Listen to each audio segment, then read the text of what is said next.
What's happening, guys? Welcome back to Jared and James channel. I'm Jared Weiss. If you guys didn't know that, must mean you're not subscribed to the channel sooner with to hit the subscribe button. Be sure to leave a like, drop a comment, let me know your thoughts on this video. Follow me on every platform. And also, if you guys haven't done so already, make sure to check out my book, Fight Through It by Jared Weiss.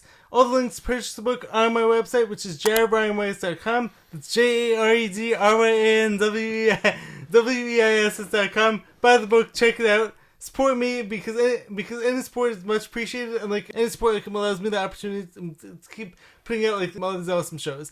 So for today's episode, I'm being joined by my friend Ahmed Mayan. Say what's up to the channel. Hey everyone, my name's Ahmed Mayan, and it's funny. I just talked before the show started. I've known him.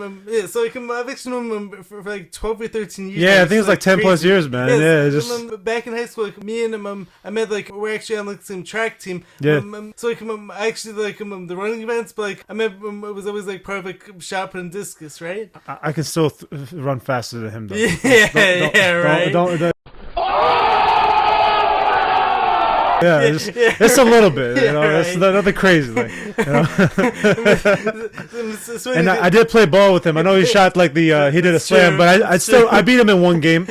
I beat him a game in basketball. The funny is, you actually used to call me Steve Robinson. You actually once gave me this nickname, it was supposed to be based on Steve Nash and Nate Robinson at the same time. Nah, I remember one time I remember, dude. I remember I walked into the basketball court, and then I saw you get the ball, and I'm like, man, this guy don't know how to play ball. Yeah. And I'm like, yo, this guy's shorter than me. Yo, who's this? And then when you played that game, man, I was like, whoa, yo, what's happening?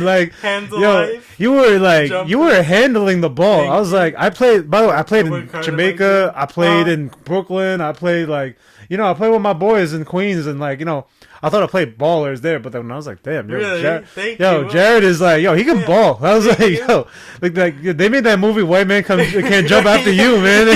You can ball, dude. I love that. And he was I remember one time I think you, I don't know if you remember this. It was instrument. It was not instrumental, but it's with the track team people.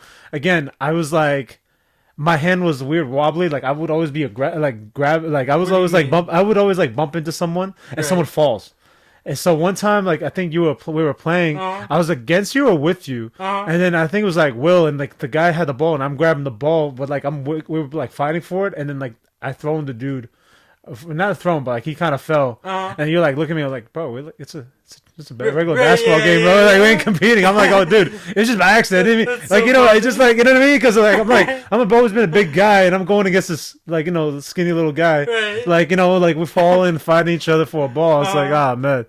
But yeah, you were crazy athletic. You were crazy. That. I was damn. I appreciate that. I've always been someone always believe anything is possible. So I was always gonna work on my skills as with maximizing my own potential. When it came anything I do anything I did back then. I always had this unwavering belief in myself I could do anything. So I never wanted anything that's limit me in any way. I think you were that person when I met. It's funny. You were what, I don't know his name, but Zac Efron played him in High School Musical. Troy or something. You were Troy in the High School Musical, but in real life, because I honestly expected because this dude was were you a captain of the basketball team? I wasn't captain, but you were you were varsity basketball. Yeah. You were doing track and sports. Soccer, but you were smart too. I was wait, this guy was, and you were always nice to me. So something's very intriguing. So sorry to cut you off, and also not to brag in any way. I did also win the Scholar Athlete Award. I'm sorry for forgetting. My man had the Scholar Athlete Award. I forgot. He's humbly telling me no, he's a Scholar Athlete. Sorry, no, I'm joking. So continue. Nah, dude, you were I gotta say one thing, man. Of all the I think you were my long-lasting friendships, and I really appreciate that. We still keep in touch. Yeah. And ironically, man, we always keep in touch, and we always meet each other at weird times in our life. It's so true. You know what I'm saying? We see each other, we don't talk. And because you went to school and I got to school, and there's an age difference too, but we still see each other ironically, and you're still the same. Like most people I've seen out of high school, they kind of change, sometimes in a bad way, for sure. And then other times they just change, they really, you can't really communicate with them. You know what I mean? And at the same time, I don't know. I don't really again, I was very kind of shy in high school. in middle school as well, so I wasn't really like out there as much, right. you know. And plus, I was like my I think my emotional intelligence wasn't as really as because I was just like I never talked to people in my like I was like I was learning a different language. I was learning English, that's true. You know, my family's from Afghanistan, so they didn't speak English that as much. Right. So I always had to learn everything. Like a first-gen American, I had to learn everything from the bottom up. Right, and so like based on that, like you essentially had to learn like so many things like all at one time. Like so like you essentially had to learn like a new language. Like, yeah. But then like also on top of that, like you also had to learn have like good like social skills with people. Like yeah, because like growing up, like you know, I grew up in a, like you know we grew up in a Jewish neighborhood, right? You know, I was like the only Muslim guy in town. Like again, I'm not the only one, but there's like some other families. Yeah. But you know, growing up, I wasn't exposed to many people of my culture. Mm-hmm. I just seen like you know, like everyone's like your names Ethan, David, Michael, and then there's Ahmed. Like you know what I mean? Like they're like wait, like who was that name? Is like you know what I mean? Like if one of y'all says some silly name, this whole class is gonna feel my wrath. Like you know, like who's Ahmed? Like you know, but yeah, it's just like you know, I growing up like I don't know, I just never. I'm learning English. Mm-hmm. My parents didn't know how to speak it to me, and you know like you know they have to learn while I'm learning, right? And like you know I'm trying to like learn, teach my parents, and going to school and trying to learn this whole thing. And plus, it's a lot to handle. It's a lot to handle, and plus it's like a different culture too. So like the way. My household, like it's funny when I walk into your house. One example would be like, you know, maybe it's different from you because we always take our shoes off at the front door. Right. You probably go to any other your friend's house, they just walk in with their shoes. They go to the kitchen with the shoes on. They go to your room with their shoes. They have carpet. They put in the shoes on the carpet. You know, if you go to my house on it, my mom will hit you. Like you're like, really? Like she's like, what? She's like, what? It's like that. Nah, like what are you doing? Like, nah, she's a very sweet lady. She's a very sweet. She's the sweetest lady you ever meet. But no, you're good. But like it's just like, but like she'd be one time like you know, a guy came to the house and he actually went to the shoes in the carpet. And they were like, what, is he okay? Like, what's he doing? Med, like. What's your friend? What's up with your friend? Like, what's up? How you doing? Like, you know? Really? Yeah, but it's just, you know, it's just a culture shock. You know, it's just small details like that. Right. It's like, you know, I'm sure. You know, and other things like, you know, we could go to the major ones like, you know, differences like, you know, how you communicate with like, you know, certain things. Like growing up, like my family was like, yeah, don't curse. They'll try to be very proper. Don't be like, you know, rude to anyone. Don't get upset, you know. So like, I'm curious. Like, are all those things like more of like religious like principles, like, or on the other hand, like, are just like people principles? Like, I'm just like being a good person. So my parents, they came from Afghanistan during the Cold War. So my dad left when. How old are your parents? My mom was like around 42, 44, I think. You know, and like my father's around like 50, 57. You know, and the thing was like growing up there, like, you know, during the Soviet Union came over to Afghanistan, and you know there was no education because it's a communist nation, you know, and my dad had up to a 6th grade education. When 6th grade happened, like, you know, I think his school got shut down or blown up or something happened, then he's like, all right, I can't go to school no more. You know what I mean? Crazy. If you talk to my dad, he has the craziest stories that you're like, damn, like one day maybe, like my dad, like I remember, like I think maybe middle school or high school, like I was complaining about a test, and he's like, man, like, you know, I didn't have electricity for months, and like, you know what I mean? I was like, you know what, I can't complain anymore in front of him, you know. So much of like life, like it was all about like perspective shifts, like like I said, like it's definitely like, important. Like it's like I don't know, like each person's like pain, just because like someone like might not be going through like something as like serious like as like what you might be like going through right now, like doesn't make like that person's like pain like any less real. Like it's like I feel like again. So when you ask me things, and I'll bring back to this point, so I'll bring 2 points into one. So like you asked me about like, you know, my father's what they teaching me about this, and again like my father, you know, as Afghans like in Afghanistan in the Middle East, the religion that's like, you know, really pretty dominant is Islam, right? Because, you know, when you look at the history, Islam, like, you know, it was in Mecca, you know, and it spread around, you know. So my great grandpa like eight great grandpas back. Like he's a scholar from Saudi Arabia, near I think believe Tabuk or nearby, Taif, and then he traveled from there to Afghanistan to teach Islam, and then he married my grandmother for eight levels back, and then they had children in Afghanistan. So his father was a teacher in Islam. Like he was like an imam. Your father was? My grandfather. Your grandpa. But he passed away at 42 years old. 40 or 42 years old. What happened? The thing is, back then there was no that medical diagnosis or much. So he just went to sleep, never woke up the next day. He just said good night. Next morning, gone. That's crazy. And my dad was I believe around 7-8 years old, and during that time he had to raise a lot of children of his siblings of his own. He had to get work and had to make money and help out, And mind you, in Afghanistan, it's different from the U.S. It's like it was a country that was in war all the time, and this is in Kandahar, Afghanistan, and you could ask any U.S. soldier that they go to Kandahar, Afghanistan, they know it's very poor. These houses are very mud-like, it's very stones. It's not well-developed house, Right. I'll give it in a description just to make it you can envision it. My father's room with a couple siblings could be this room. Really? I think this could be a whole house. For how many people? For 10. I think at least 10. Wow. And mind you, I think it could be a little bit bigger, like if from here to your bathroom, or a little bit less, that'd be the whole house. Mm-hmm. That's the whole house right there. And that's for 10, 15 people, even I think crazy. More, Uh-huh. And it's, he had to endure a lot. So based on that, what are some of the lessons your father learned from this young age? So my father, when he came to the U.S., he came here in his 20s, and he started working. So imagine going from Kandahar, Afghanistan, you see war, and you're going to the South Bronx, New York, right? And it's a lot of again, a lot of Puerto Rican. It's a different culture shock. It's a Puerto Rican neighborhood. A lot of Dominicans there. A lot of African Americans there. So he's he's not exposed to that as much. Funny enough, I'll give a fun fact. There was two rappers that used to go to the store all the time.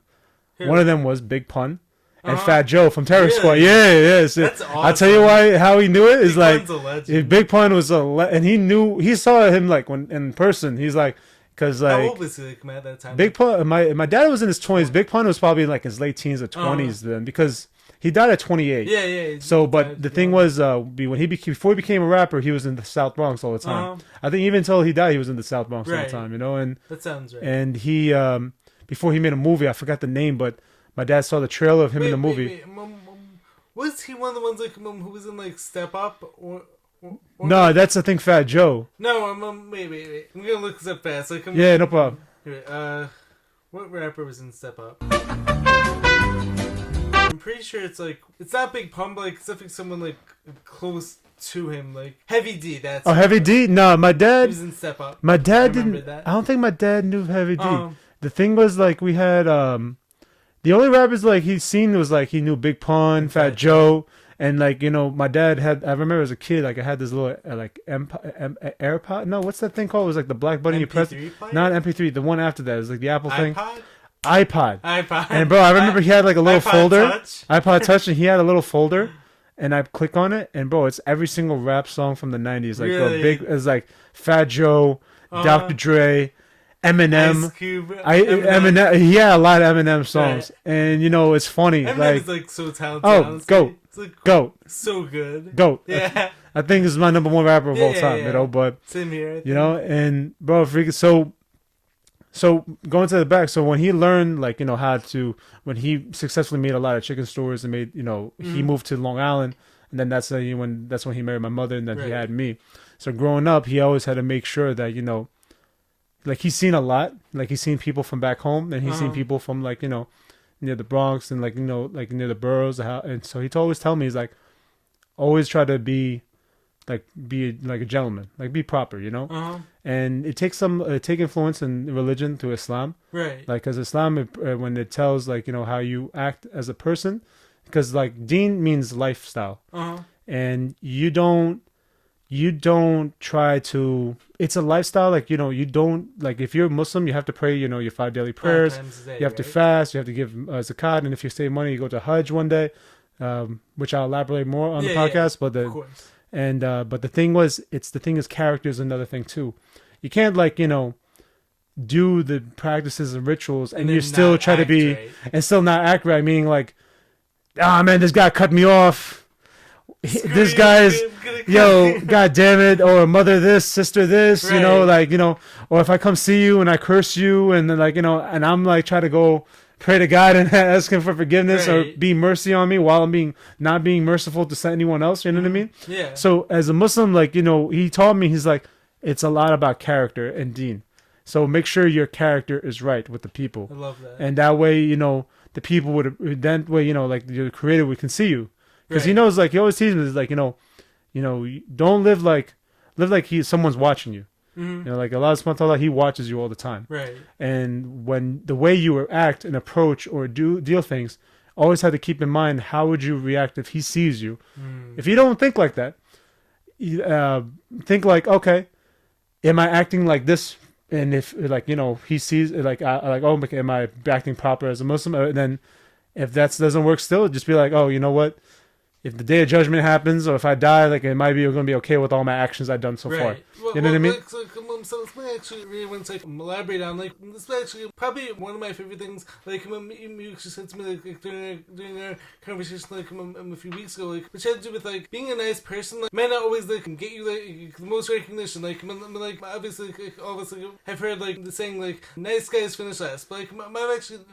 So like, I've actually never believed that like to be true. But like something else like you actually said was that like being like a nice person like was a good character, like at the very least like beyond everything else, at the very least like every night like you could like, go to sleep and have like a clear conscience, which I think is like so powerful. Like above like anything else, like your character, like the way that like you treat people, like is always gonna be more important than any like materialistic thing. It's always gonna be more important than like how much like money you make, what kind of house do you have, like what kind of cars you drive. Like as long as you're always treating people right, like I believe like you're always gonna be like honoring God, like and like you're always gonna be a good like representative like for your faith. Yeah, so like it's again like, you know, when you go for character, like let's say, you know, we will take faith out of it for a second, right? Let's just take it for a second out of it. For example, you and I, you know me for 10 years, right? 10 plus years, sorry, 10 plus years, you know? And that's like more than a decade. Like that's more known I ever stay in contact with anyone ever known. So now check this. All in high school, you never was mean to me. Mm-hmm. And middle school, when I was in middle school, you never were mean to me. Yeah. Even outside, you never were disrespectful to me. And I noticed, like, I remember when you met me, like, you know, something happened to you, and may Allah give you shifa and give you, you know, heal your, you know, condition, and inshallah give you a lot of blessings in your life, you know? I mean, and then, you know, but the thing is, the one thing I always remember about you is that your character was always impactful to me. You never was mean to me at any point. Because I met people who were mean to me, then they come to me acting nice and stuff. Right. Which sometimes, like, you know, I think, like, okay, maybe they changed, but at the same time, you're like, you know what I mean? Yeah. I don't trust this person because I remember how they act the first time. You know what I mean? And that's what people do, and that's how people remember. Because something that's like so like interesting, like one of the most like simple things, like so many of us like taught like from like a young age, but like so many people like actually forget like is asking the golden rule, like which is like treat others like how do you want to be treated? How you may treat, but like so many people like forget that like as like time goes on. So. Because I think it's the culture if you see around, because like I don't know now right now the culture nowadays is kind of promotes like more of a selfish attitude. Yeah. Like, you know, a-holes live forever. Right. You know, and but the thing is like. No one wants to be around an a-hole as much as like you want, you know what I'm saying? Like, cause like, you know, they'd be like, you see TV shows, you see like the main character do crazy things, like for example, like Mad Men. I don't know if you watch TV shows like Mad Men. I never watched that, but like I'm pretty sure like my mom like is actually currently watching that. Yeah, so like if you watch any show, like, you know, you see the main character, you see like provocative shows, like you think of HBO, you think of Sopranos, you think of Oz, or you think of The Wire, you think of any show you could just see that the main character, some terrorists, they do crappy things. Like, you know what I mean? They do things that you're so like, you see things that you're like, damn, like, if imagine, like, you thinking like, oh my God, that's so cool. Like, he does this, he does this. You see a guy, he like would break his whole family, cheat on his wife with someone else, you know, in the show, you're entertained by it. But then you hear this in real life, you're like, damn, this guy's a scumbag. Like, I don't like this guy. You know what I mean?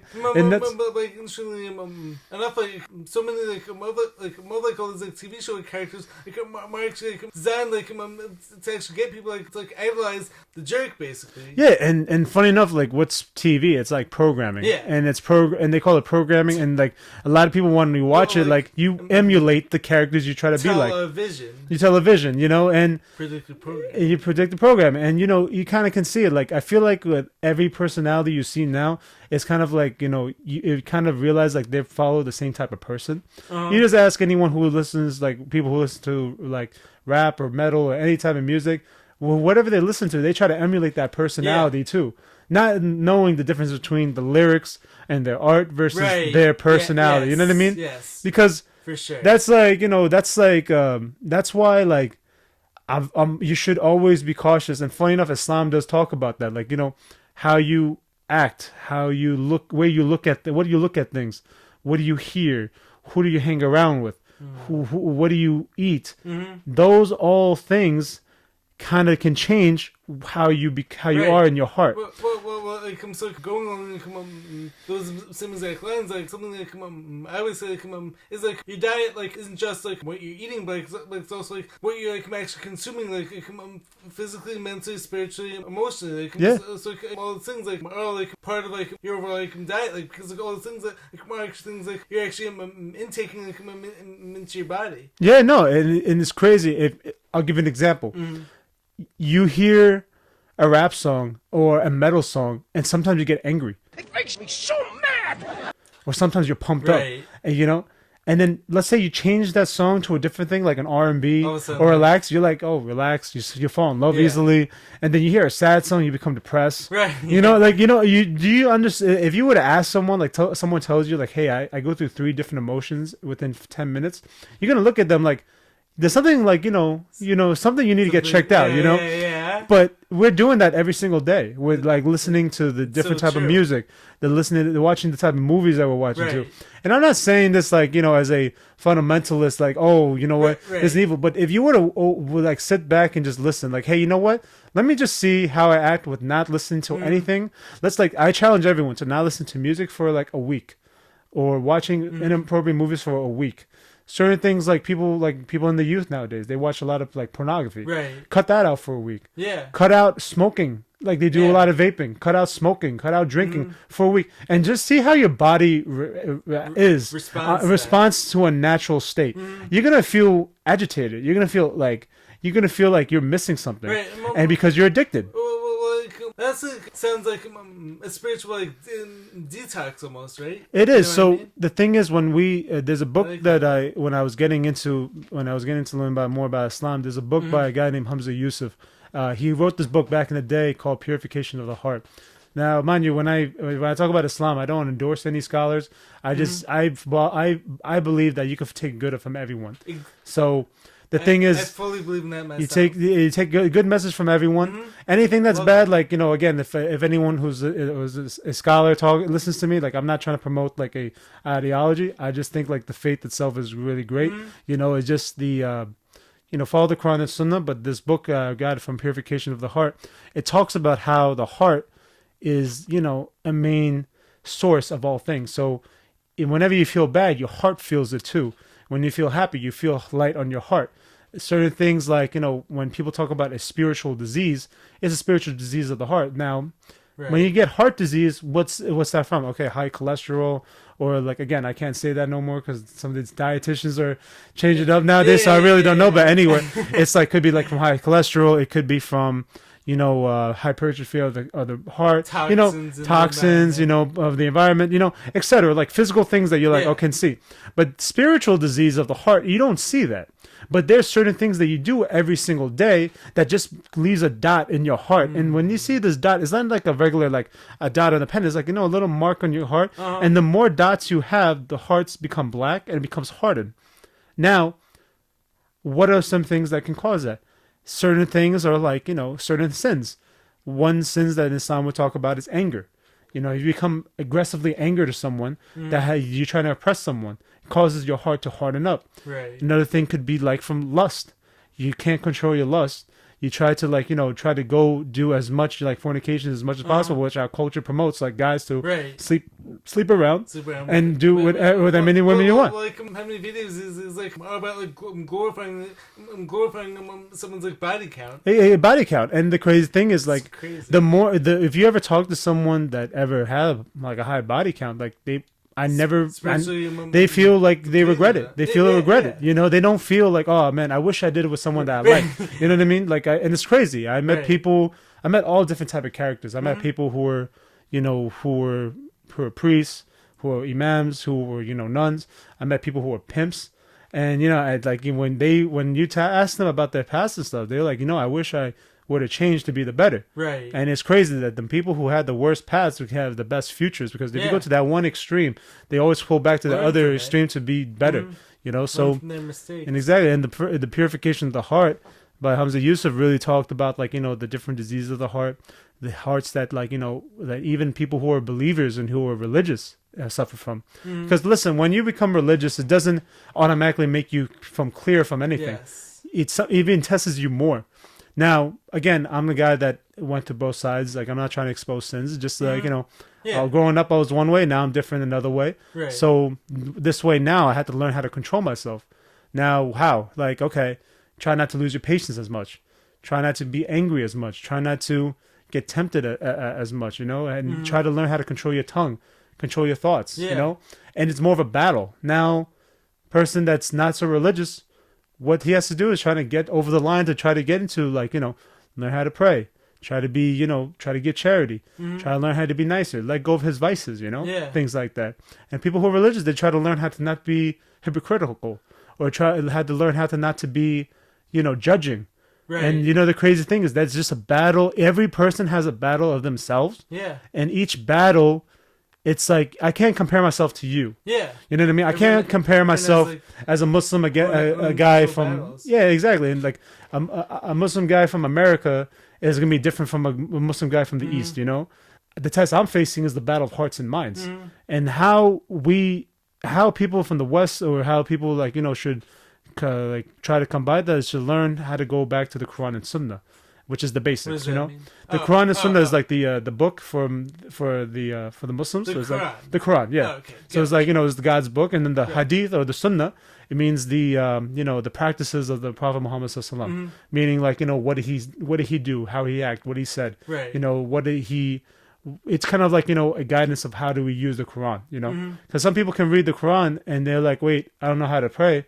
We read how the Prophet Muhammad used to pray, and then we go for that. A lot of this actually requires like specific like action, though, right? Like something I find like very interesting when it comes to you. Like you've always like been someone like who doesn't just like talk the talk, like but like I clearly see like you've always been someone like who actually puts all these like positive actions like into like practice.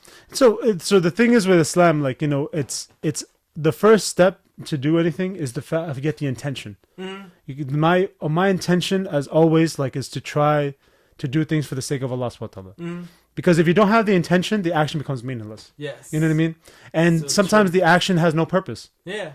And right. For example, me coming on here, that's for the sake of Allah subhanahu wa ta'ala. May Allah keep my heart purified and keep it attent for furthering, Islam, and try to, bring more guidance to the people who can watch this, If I bring this up to just try to let's say people will come into the podcast, sometimes they just want to become popular, right? Or sometimes you just want to talk, Yeah. The thing is, if that's their intention, then the actions reflect on the intention. Purposeless, like a lot of people are just doing things like without any guidance or direction behind it, which I would almost compare that it's trying to find a random destination without having any map. Exactly, and it's funny enough, and the thing is with Islam is if you have an intention and the action never falls through, you still get reward for it, because you feel in your heart you want to do something good, know, and. It's funny. Well, not funny, but in Islam is it talks about with the Day of Judgment, and this world is temporary for us. We were taught that this world is we're like a traveler, and the Day of Judgment is the afterlife is to Jannah or Jahannam, and the Day of Judgment is that one day that everyone's actions will be accountable for them. So you have to remember this. As a Muslim, you're always going to be accountable. You have to keep in mind that you're going to be accountable for all your actions. Right. You're gonna do this right now, but are you sure you're willing to meet with Allah subhanahu wa ta'ala with those type of actions? All right, let's say let's use you and I as an example. If I become rude to you for no reason, and I was just being oppressive to you, right? Like, can I live with the thought that I'm gonna be oppressive towards you, and I have to meet with Allah subhanahu wa ta'ala with that type of sin?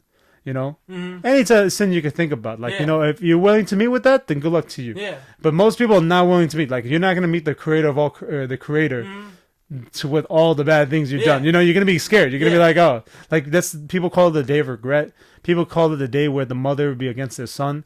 I'm talking about a mother is against her son. Ask your mom if she's willing to do anything for you. You'd be like, oh, she does anything.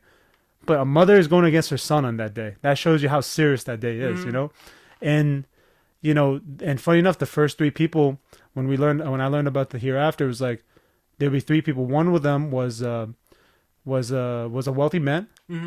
Second man was a scholar, and the third man was a martyr. When I say martyr, like he was a guy that, you know, fought, you know, for the sake of Allah. So they would question them like, hey, why'd you do this? You know, they're like, oh, I did it for you. But then they all go to hell. Now people can ask, like, why are they going to hell? Because they did all this good thing. The intention, what they had, was incorrect. Really? The wealthy man did it because he wants to show off his wealth to other people. Interesting. The martyr did it because he wants people to know that, oh, he was a warrior and he fought it for the people. The scholar did it because he didn't care about he wanted to do it to show people that how knowledgeable he is. Interesting. And it's scary. Because think about it, whatever action you do, your intention has to be aligned with the sake of Allah. Like, and like also like your intention like actually to be like genuine. Like so yeah. So like for instance, like I always say like kind of like content creators like out there. Like, I mean like it's definitely hard to find like content creators like who actually have, like a genuine like purpose like behind like their words. So, like a lot of people like almost like hear like the phoniness that's like coming from their words. So it's like based on that like my listener found like a lot of people like I may even like agree with like the words that like coming out of their mouth, but like obviously like someone doesn't feel like genuine like about like where those words like are actually coming from. Exactly, you know and I mean? And listen, like, you know, there'd be a point where people will be tired of the hearing the phoniness all the time, you know, and we hear a lot of it already. You know, with you know, you're in your 20s, I'm in my 20s, and we probably heard that a lot. Yeah, you know, and again, like, you know, it's not just only from politics or sports or actions or content creators or religious figures. Like you hear phoniness from everyone. And, you know, the Quran even talked about, and Islam did talk about that. You know, the Quran and Hadith did talk about the end times. One of the signs is that the people who are unqualified to rule, they're gonna rule. You know what I mean? And we could see that nowadays. Yeah. You know what I mean? Right. And 1000%. and it's like, you know, we are. I believe my belief is, and I was taught is that whenever you talk about something, or like let's say if I'm talking like for example Islam, you know, I don't give, you know, I don't do like a cafeteria Muslim where like, you know, I talk about this but don't shy away from this, you know. Yeah, I have to talk about everything. I take everything. I have to learn everything and accept for what it is.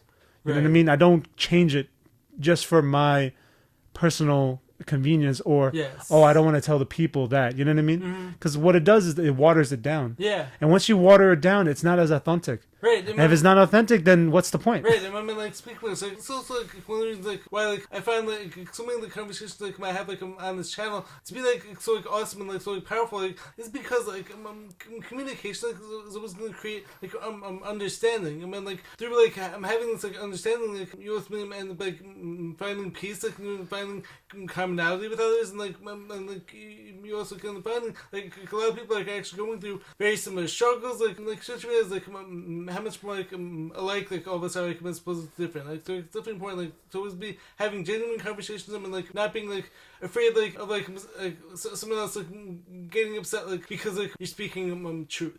Yeah, and it's just the thing is like, you know, like you can tell the difference, like, you know, how you find like people who are evil or like hypocritical and things like that is just talk the truth. Yeah. You know, what's the hardest thing to do? Tell a lie or tell the truth? I want the truth! You can't handle the truth! I'll tell you a story. When I listened to the seerah of Prophet Muhammad sallallahu alaihi wasallam, they talk about Ka'b ibn Malik. You know, he was a companion of the Prophet that was, you know, he was always there with the Prophet. You know, he became Muslim. He was in the Battle of Badr, Battle of Uhud. But one day, you know, when they were doing a battle against the Romans or the Byzantine Empire, you know, he kind of like procrastinated and wasn't able to get up on time, and the army left. and he stayed behind. Now when the Prophet Muhammad came back, they asked him, "Why'd you leave?" And the Muslims who were the hypocrites, they don't want to fight war, because that's how you know if you're like, a true believer or not. Like if you fought at a war, Right. So, and going to war is not an easy thing. You know what I mean? Like imagine you're going against your life, against something you don't know. You don't know if you're captured. You don't know you're fighting. You don't know. And again, I'm not saying like, oh, I'm like this guy. I could do. No, I don't know myself. But like back then, like they know who were hypocritical or not, because they would be saying this, that, and this, but they don't want to fight.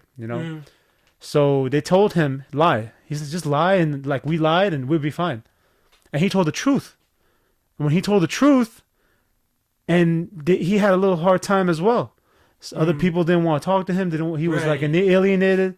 But then when the Quran talked about like he telling the truth and say this, and again, Allah, and forgive me if I get the verses wrong. So and inshallah, I'll get more. I don't like inshallah, I'll get more knowledge into this, like and but when they had the revelation, like the Prophet Muhammad said, you told the truth, I forgive you, we're good. And it's the reason why his story is very powerful, is that it has to let us know he forgave. The Prophet Muhammad forgave him. But at the same time, as Muslims, we have to learn to always tell the truth, regardless how sad or scary or horrendous it is, or unpopular it might. Tell the truth. Yeah, you know what I mean. Like just tell the truth. It's not easy. It's definitely so important. You said to me earlier about like, my apologies. Like you said to me earlier about being the nice guy. Right. Being a nice guy is be last. But I'm like, you know what? It's much harder. Like you're not being quote unquote the nice guy. Like I'll say one thing about the nice guy is like he's doing it for the people. That's the thing. He's like some guy he's doing it just to try to get favor from the people. Now, as a Muslim, like you don't get it for the favor for the people. You get it for like the favor of God. Right. That's you only getting favors from Him. Yeah. You don't need the people, because the people would hate you. So like based on like it's like comes down to like they have like people like becoming reliant like on like external validation, like as opposed to validating themselves like from within, like as well as like from their connection to God. Exactly. And think about this, right? You do something for the people one day, they love you for it, right? Yeah. But then one day you don't do it, they hate you for it. They hate you for it. Just one day you don't do it, they hate you for it, right? Exactly. And the thing is, God is not like that. Allah subhanahu wa ta'ala is not like that. Like, you messed up. If you genuinely messed up and you genuinely ask for forgiveness, which happens like happens all the time. Even the word insan, like that means the Arabic word for human. Insan comes from the word forget, like forgetful. Interesting. So people are forgetful. Right. Since we know each other for 12 years now, like imagine you loan me, I lend you like $5, 2012, and 2012 is 12 years later, and you forgot, right? Now I come up to you like, hey Jared, you owe me $5, like, you'd be like, yeah, nah, man, I forgot, and then I'm like, I like curse you out, like, oh, you, like, god damn it, like, you don't owe me $5, Jared, no, you don't owe me $5, no, I'm joking, but like, I was checking. No. I saw you a little bit. I was like, no. You don't owe me anything. No. Just awesome. No. Disclaimer: he doesn't owe me anything. We're good. But no. I'm just saying an example. Like So but like for example, like you loan, like someone loans $5, or you said something, you would do something for me, then you forget it. Most people nowadays be like, oh, you know what? I forget that guy. Like he's not a good guy. He's like this. But then you realize, like, yeah, maybe the guy forgot. Yeah. You know what I mean? Genuinely humans, people forget. You know what I'm saying? Well, like, none of us like is like perfect. Like, so, like all of us are gonna mess up like at one point or another. But like mainly it was like coming back to like our intentions. I mean, like my feeling like as long as people's like intentions like always like pure, like it makes it easier, like, of course, to be able to like forgive people like when they do mess up. And the crazy thing is once you forgive and stuff and like move on, your heart feels lightened. Yeah, and it's a lot of things. It takes a burden off for you. It takes a burden, and plus it's the hardest thing to do. Yeah, you know what I mean. Like, what really makes you like a man or like a person of character? Like doing the easier thing or the harder things? It's the harder things, and it's the toughest thing that you want to do, because let's think about this. There's a guy I was telling you about today. His name is Marcellus Williams. And he was charged of a murder years ago in the 1990s. Right, yes. And today his execution day on death row. Now, they even said like this man was innocent.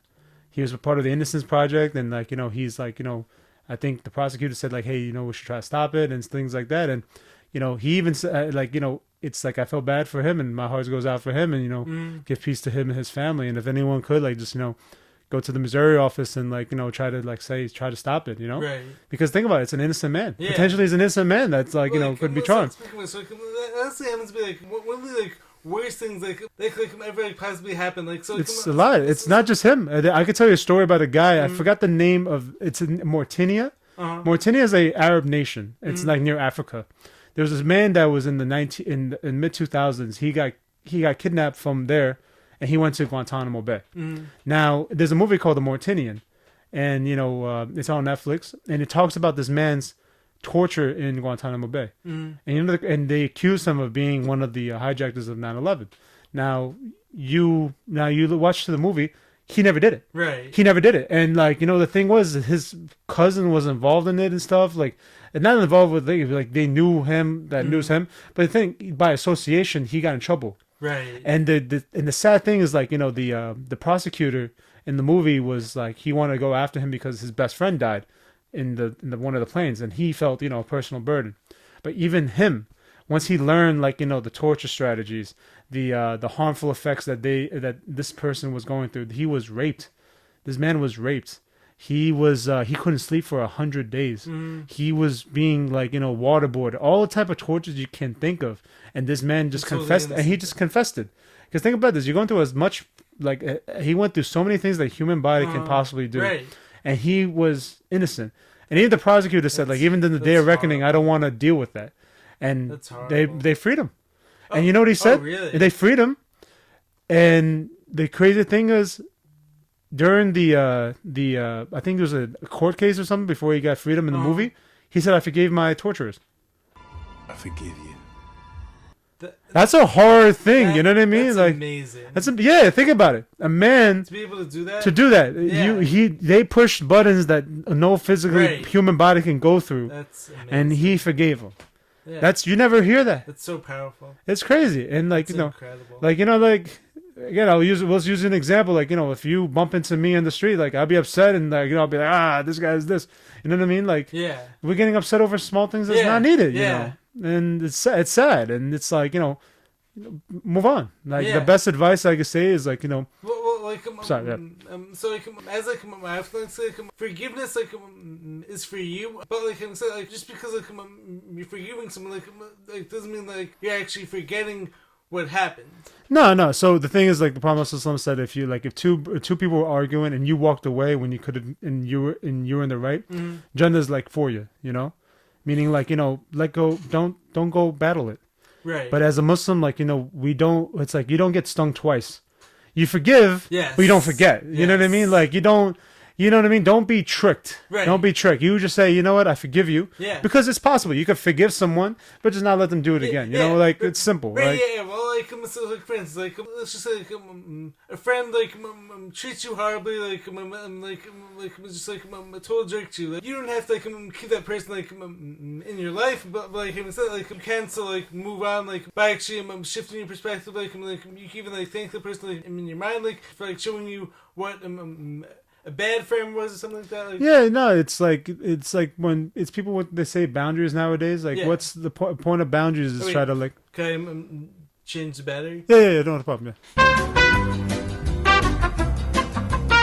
That was our brief intermission for usual battery change. All right, so I don't want you to lose your train of thought. Yeah, so no, like to move on, like it's like listen. You people make boundaries. Islam talks about boundaries. The best thing you can do is like be easy to talk to. Be the one that's kind of like hurt, but don't hurt anyone. That's the reason why is like imagine meeting God and during the day of judgment. Like you hurt someone, and now you not only need God's forgiveness, you need that person's forgiveness that you hurt. Right. And sometimes like even I deal with even my own Muslim brothers and sisters. I deal with some interesting characters that sometimes they go off and sometimes they're a little too aggressive, and it's sad. And I think that's when I say I think this is like a disease in the heart of the ummah, like this we're so divided because a lot of people in Islam. The beautiful thing is that it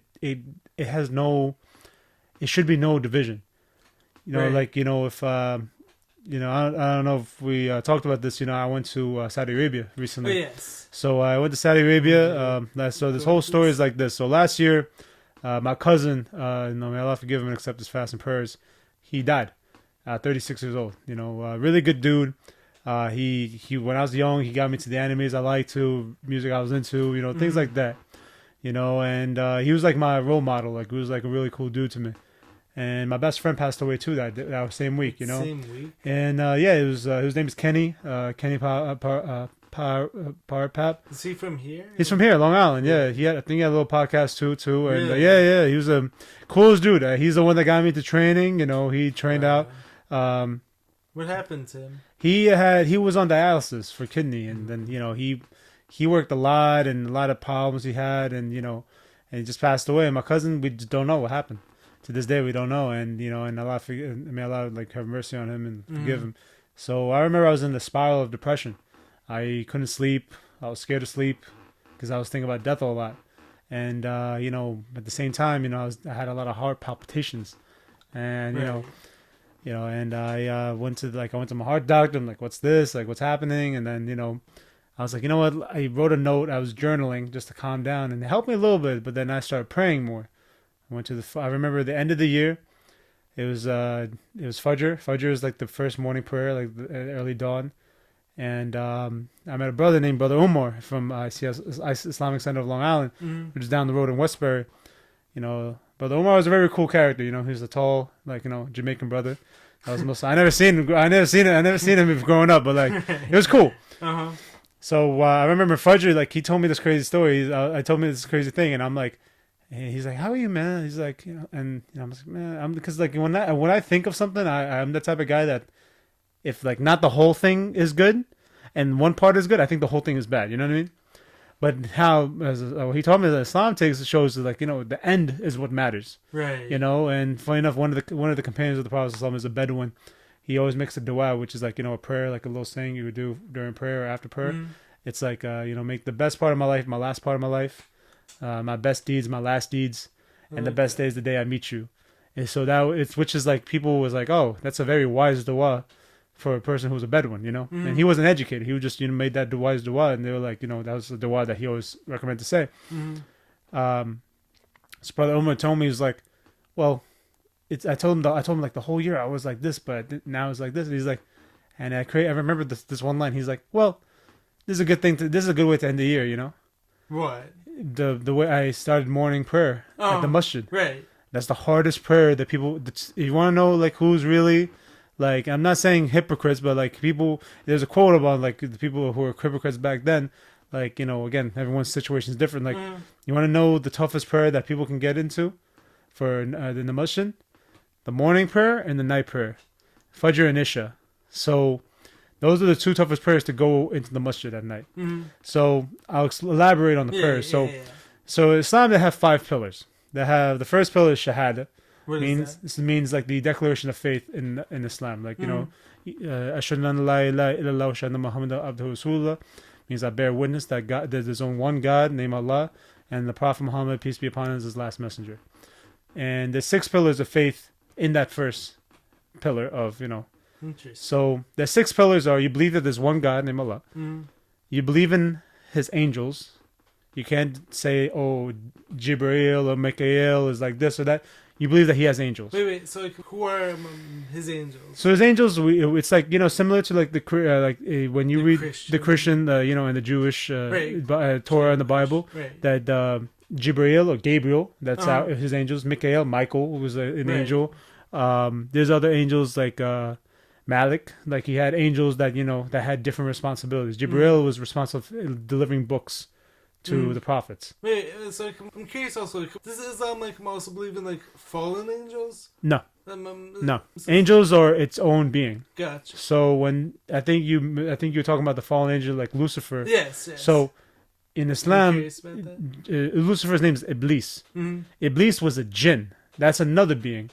So if you look, so a jinn is made of fire. Demons, right? Nah, demons is similar. Demons is his own thing. But the thing is, we believe in jinns.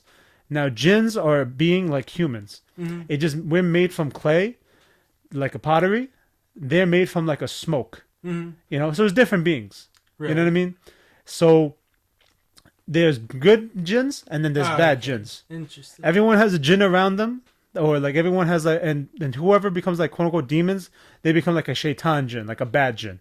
You know, they be good jinns, but they're not like angels. Angels are their own being. Angels, like, you know, they don't eat, they don't, you know, they don't have human needs.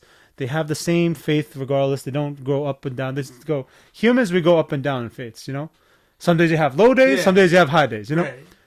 so Iblis was a jinn that was a very well. He was a very like he was a decorated jinn that was then the same levels as the angels. When Adam, alayhi salam, Adam, you know, Adam and Eve. So we call them Adam and Hawa. So that's their names in Arabic. So when you look at the Christian Arabic Bible, it's just the same thing, and it's just all in Arabic. Interesting. So Allah means God.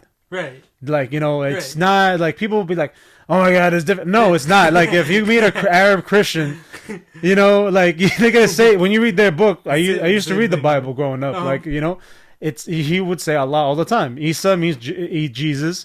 Yahya means John the Baptist. You know, it's just Arabic thing. So so people will be like, no, it's just a different. No, it's not, buddy. It's just Google Translate. That's it. It's just different. Like, you know what I mean? Like, that's fun. So anyway, so Adam, when Adam was created, you know, he told the angels to do sujood or submit to him, like, you know, pray down, put the foot. And Iblis was very prideful. It's like, wait, why this guy? I'm putting my head down to this being. Like, I'm a jinn. I did this to this. And the problem with him was he had a disease in his heart called pride, and that was exposed. He always had it. He just got exposed to that. So that's why, like, he was cast out. Right. Because he disobeyed God's law. Gotcha. And God's, like, you know, rule. Yeah. You know, and, you know, that's when he said, you know what, I'm going to take all your creators to hell with me. Give me time. Let me try to lead them astray. And this one always tears me up, is like Allah subhanahu wa ta'ala would say, hey, you know, and if they come back to me, I'll forgive them, no problem. You know? And that's a beautiful thing. Like the most merciful Lord of all time. Like, you know, like if I disobeyed him, he forgives me. I go back to him, and change, there's no problem. Yeah. And that's what can you ask for more? You know, like what more can you ask for? You know? So you believe in the angels. And the angels are responsible for giving the books. So I have to believe in the 5 books.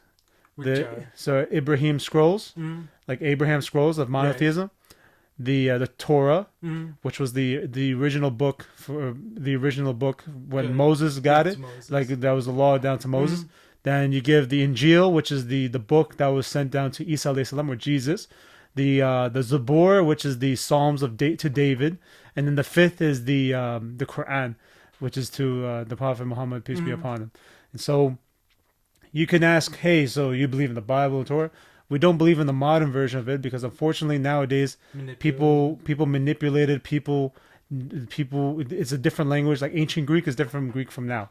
Right. People would be lost in translation, and there's people back then they would corrupt the message. Yeah, and you know it doesn't mean like it changes God's rule. Yeah, you're just translating it and just you're just like corrupting the message. I agree. So if you read the original text, if we both understand the original text, it could be the same as similar to the Quran, but it was just corrupted throughout the process of making the book. Right. You know, you look at and you could see like look at facts behind it. King James version of the Bible. That's one example. It's different from the Catholic Bible, which is different from this Bible, which is different from that. Different sects. And it's and that's why when the Quran was sent down, it said that would be a book that will never be corrupted, and it will be staying that way until the day of judgment. And like something like I'm also familiar with, like isn't like part of the Islamic faith, like you actually have to like memorize like the Quran, like as a way of like making sure like it never gets manipulated. Yeah, because like back then, like they didn't have books, like it's not like we have a Barnes and Nobles back in Mecca, so it just like they back in Tabuk Street, like no, there's just they would memorize the book. And how long is it? It's is it like it's 100 and 100 1 second, let me look this up real quick. Yeah, for sure. But I know because the thing is I don't want to get the wrong number, is it? So it's like 119 or 122 pages. Have you actually memorized it? I didn't memorize. I'm working on memorizing. So inshallah my goal is to memorize it. Gotcha. So Let me get the exact. It's a lot to memorize. Though. It's a lot, but alhamdulillah, I've memorized 10 chapters so far. Really? So yeah, like. It's like to memorize like 119 pages. There's 114 surahs, so there's 114 chapters, and there's 6,236 ayahs or verses of the book. So it's like a little bit. It's still like smaller than the New Testament. How can you like memorize like every bit of that though?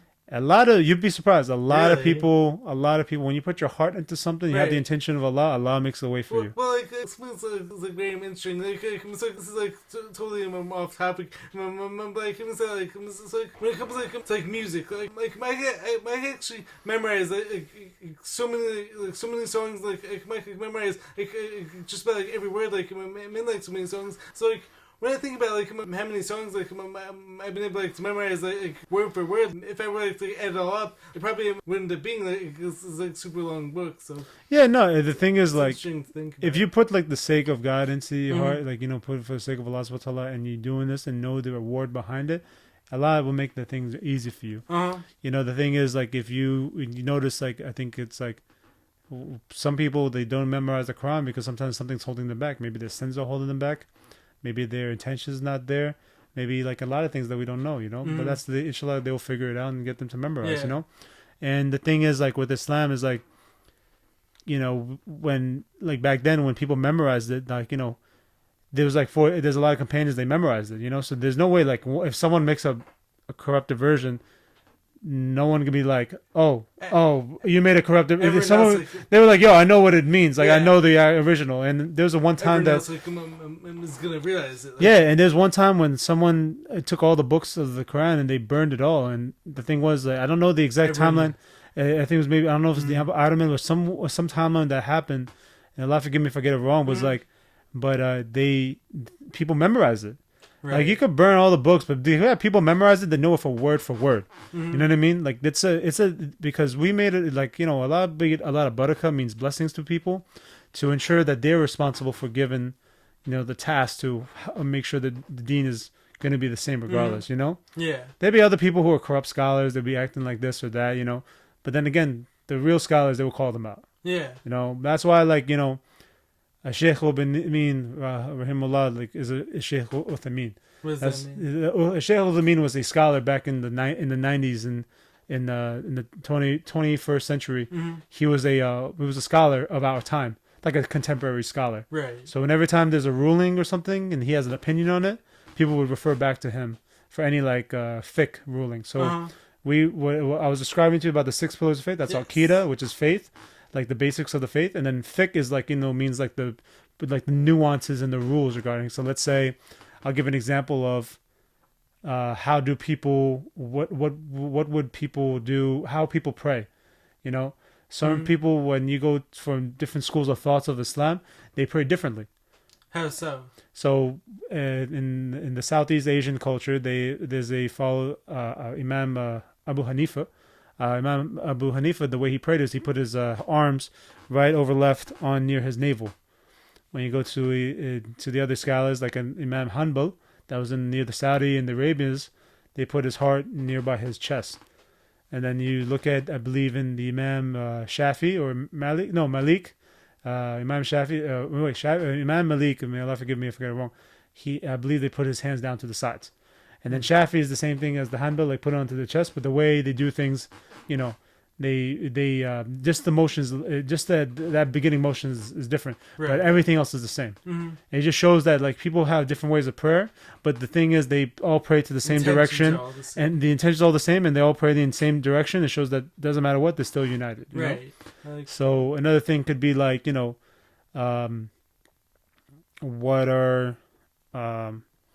what are some opinions regarding on wudu, not wudu, like different opinions on like certain things, like going to traveling or prayer times and things like that. If you're traveling to this long distance, do you pray before or do you pray after or at the time? Did you pray today?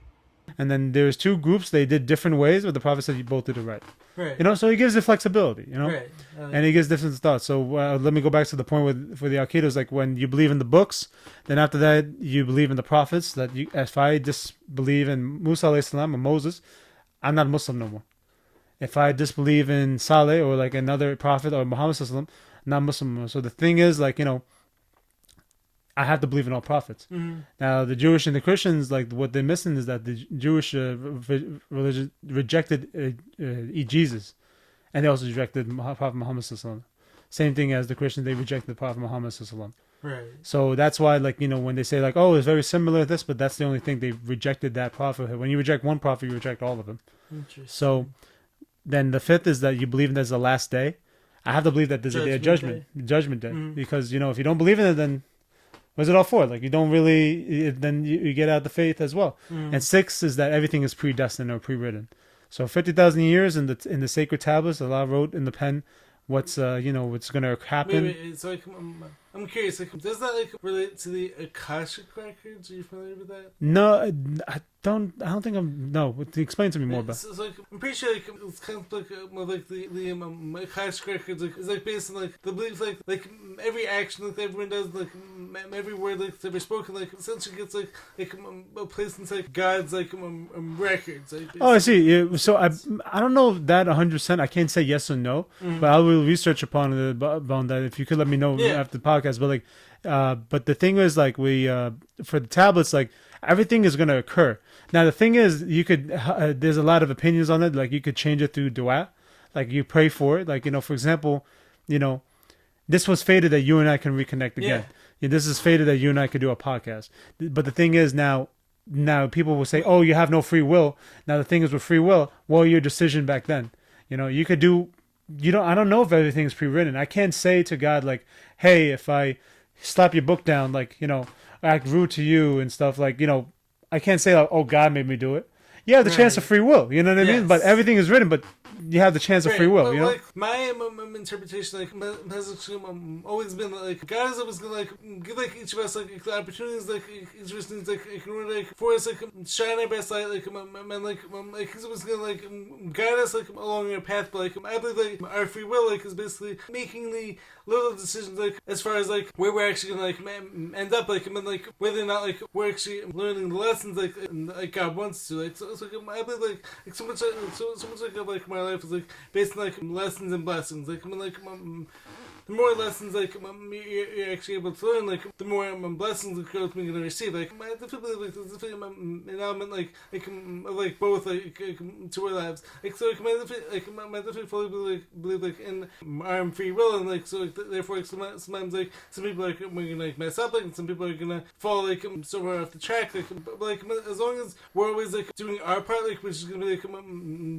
using our free will like to perform good deeds, like treating others right, like all that stuff. Like I believe like what's me gonna like reach out like higher purpose, like, which like in a sense like might be like somewhat like predestined. Yeah, like I'll give an example. When like I had a pulmonary embolism this year, right? So I went to Saudi Arabia. I tell the story if you don't mind. So yeah, no problem. Before you go, I just we finished the point. So everything's predestined. That's the first pillar of. That's the first thing about Shahada. That's the pillar of faith.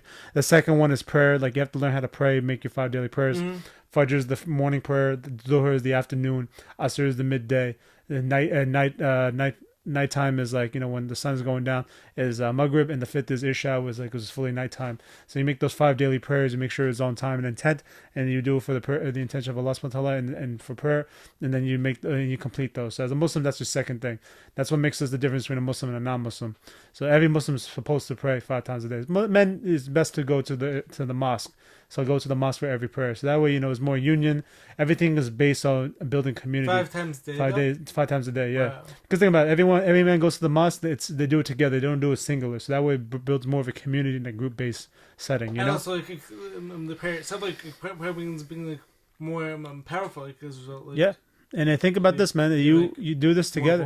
More voices. It's just like there's one person that's leading it, and then people behind the imam and that follows him. And the beautiful thing about it is that, think about it as a break of your day. Think about it as you're doing this for the sake of God, and or Allah, do the sake for Allah subhanahu wa ta'ala, and then it gives you that freedom to express. Right. But then the third is you do your fasting, your Ramadan. How often is that? That's once a year in the Islamic calendar. You do it for 30 days. Each day you're doing an intermittent dry fast for depends on where you're at. from 16 to 20 hours. It depends, like where you're at. So some locations you could be in 12 hours. Some places you could be up to 20 hours, depending on the world you're at. So it revolves around the sun. From sun up to sundown, you don't eat, you don't drink water, you don't, be involved in sin. You don't curse. You watch your behavior. You don't be in intercourse with your wife, things like that. So that's a way of kind of like a spiritual cleanse, like from any disease you're going through throughout the life. And it's best to try to prepare for it months before, and also do it some months after, so that way you could work on it, cleanse even more, and also cleanse your body, but also like keeps you like cautious. You have more God consciousness. Right. Fourth is zakat, which is like the charity donations at least once a year. It's like think about the giving 2.5% of the of your donations to someone, so like that's in need. So forgive me if I got anything wrong. Just want to let you know I'm switched the numbers. So it's one is faith, second is prayer, third is the zakat, fourth is the fasting, and the fifth is Hajj, which is the pilgrimage that we talked about. Right, so so zakat is like you give 2.5% to someone that's in need. Fifth is you save up money to give up to go to Hajj, which is Hajj is like a once in a lifetime journey where you do the same practice that the Prophet Muhammad did. What I did this year is I did the first part, which is Umrah, which is like kind of like a mini Hajj, like kind of like a little practice Hajj. You go to the Kaaba, like where the big box is. You go around 7 times, and then you pray 2 rakat, nafil, and towards nearby the like I think the statue of Ibrahim. Not the statue of Ibrahim, but like one little thing. I forgot the name, but it's like Ibrahim something. It's like behind one point. Then after that, you do the 7 laps together, not like 1, 2 that counts as one. It's like 1, 2, 3, 4 up to 7 times of Safa and Marwa, which is when Ishmael's mother Hagar, who was Abraham's wife, and she did the 7 laps to find water for her son. And then you drink some Zamzam, shave your head, and then you did Umrah. And then Hajj there's a lot more other rituals and journeys you need to do that the Prophet Muhammad used to do before he passed away. So, like, do you plan on going back there? Oh yeah. I'm planning to do Hajj one day, and I'm trying to save it, so may Allah make it easy for me. So before I continue on to my story, I just want to make sure, and forgive me if I get it wrong. I don't want to. Again, I'm not a scholar. I want to make sure, like I make mistakes, so please forgive me if I do. Allah forgives me and keep my attention. So the first one is the first one is faith. Second one is prayer. Third one is zakat, which is charity. Fourth is which is Ramadan, and then fifth is the Hajj. So the pilgrimage. So when my cousin passed away, this is the reason for the journey. So the journey was, I was learning how to pray. I was becoming religious. I was dealing with a lot of OCD, and I was not in a good mood. Work was tough. Everything was just, my mind was just going spiraling down. Then one day I was like, you know what? I have a feeling that I might die soon. I don't know what happened, but I had a feeling like I might die. Now I thought it was anxiety or whatever. Was it like an irrational fear, like, or on the hand, like, were you actually feeling something in your body? It was both. So one day I was like, let me go to Mecca. I was about to go outside the country for so many years, but now I have a reason. Like, let me go to Mecca. Right. So I went to Mecca. I scheduled I scheduled a visa to Saudi Arabia. Now, as an American that doesn't know a lot of things going back to other countries, you need a visa when you go anywhere. So, got my passport, need a visa. They sent me back my times that I'm allowed to come in. So, again, this is for people who are only from America. Right. Month, date, and year is the format we do, right? Yeah. I thought my visa was only allowed during March. I wanted to go with my cousin in December or January. So they gave me my visa from 3/1/2024 to next year, 3/1/2024. Really, that meant 1/3/2024. So to all my Americans, international is opposite from America. The month is the middle number. So day, month, year is America's way. Right. It's month, day, year, international. Right. So my head thought, and I went to different like masjids that doing the Umrah and agencies. They were like, "Man, this is so weird. You had it like within because most people get it within weeks later. I got my approval within 24 hours. So How people, though? again, I think God knows. Allah alam. So like, they were telling me like, "Oh, yeah, it's weird." And I remember I talked to one agency. He's like, "Dude, you're American, man. You probably didn't know how to read this." And shout out to Taqwa Agency. But you had it switched. You could have gone 2 months ago, but I delayed it. So it was during Ramadan. So I prayed about going to Hajj. But so when you go to Umrah during Ramadan, because it's fasting and stuff, and it's a very big reward, they count it as it's considered like a same reward as Hajj when I go. So which is a big deal. Wait. So it's like, let me just get this straight. Like, so you actually end up going during Ramadan, but like you thought like you were going to be going 2 months later, or So I was trying to go at January, and I accidentally went 2 months later during Ramadan. So based on that, like you could this actually changed up like your whole health story then, right? Oh man! So I'll tell you. So I'll tell you what happened with the health stuff. So yeah, don't worry. So I didn't know that part. Like, so yeah. So I was supposed to go in mention that part to me last So time. I didn't like it's. So like I like it told me like I thought March is the date I'm allowed to Right. go, but then the guy told me he's like you could have gone since January, man. Like I'm like oh. So I thought it was just automatically I had to wait until March. So I Right. went till March and I was like, what's the only time? I was like, let me go the last 10 nights of Ramadan. And that's like apparently like a big deal. So again, I'm not saying this to show off or anything. Yeah. I'm just saying like this is my thought process. Now, mind you, this is a guy that's not like growing up religious or anything like that. So this is all new to me. right. I went to Mecca. Man, I was, again, I'm going to educate fellow travelers. Make sure you drink water during the flight. Definitely don't need it. I don't need it. I need it! And don't fast during the flight. It's against the sunnah if you don't drink water. Like I was trying to fast. I was trying to like go with like other guys who act tough. Wait. It was so just like, dumb. How long is the flight once It again? was a 12-hour flight, direct flight to Saudi Arabia. So during the flight, I had to wear 2 sheets of clothing, which is like a towel on my lower body and a towel on my upper body, because that's the uniform you wear when you go to Umrah and Hajj. The reason why is it shows that people are all equal. For women, they have to wear like a black covering and then a black hijab. So the women wear one thing because that's the 2 things that we're gonna wear when we pass away. So when you open the grave and see us, that's what we look like. No one wears a suit. No one wears anything. No one wears like a fancy casket. It's just the same. It's a casket made of wood, and we wear that. That's it. So, it's a 12-hour flight plus a 4 or 5 hour bus ride. Fully fasted this whole Fully time. fasted, which is not a good idea. And No water. no water. I didn't drink water until a day later, and I think that's when I developed if you're fasted, I'm an overweight guy, so I'm a heavy guy too. It contributes a thing called a clotting issue, and I had a clot in my leg or something, and it swam up to my lung, which is called a pulmonary embolism. Now, during the ritual, during Safar Marwa, I collapsed when I finished it. So scary. And I thought it was scary, and I'll be honest because I tell you one thing: when I left I left to Saudi Arabia, I hugged my mom. She started crying. My mom's emotional. She misses me. Right. But my father, we had that one moment like man of honor. When we looked at each other, and I smiled. He smiled, and then he started tearing up, and I started tearing up. We shook each other's hand. And then he gave me a hug he never really gave me hugs like that. And he gave me a hug. And then he's like, please come back.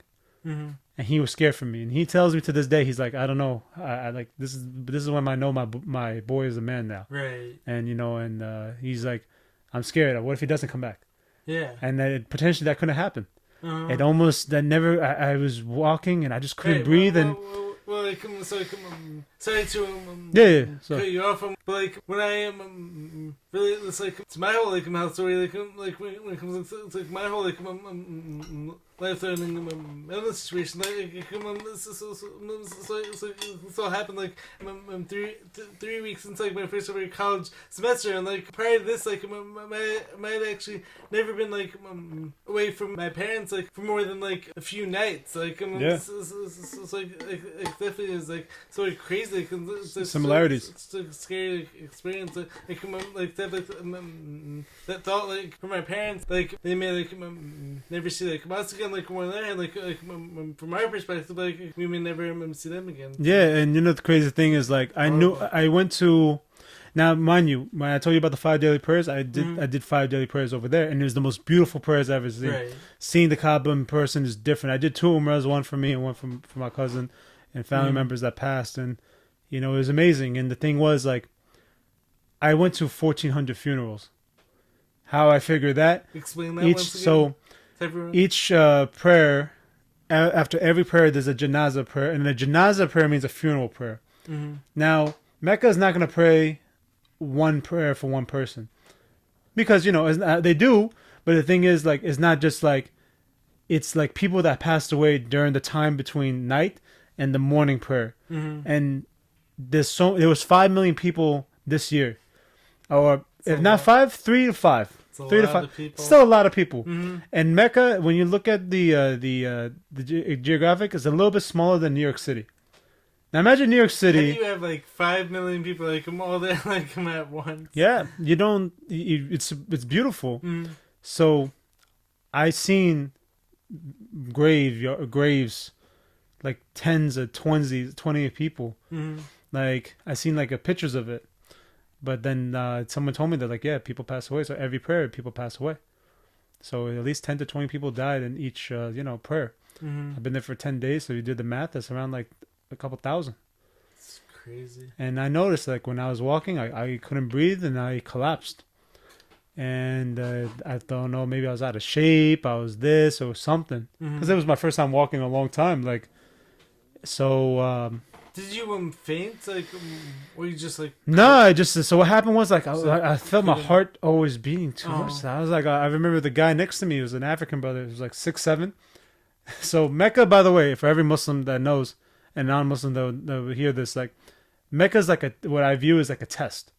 It's hard work, or the things you do there, it's hard work. But when you go to Medina, when the Prophet Muslim like died in, it's a city of peace, sakina, relax, tranquility.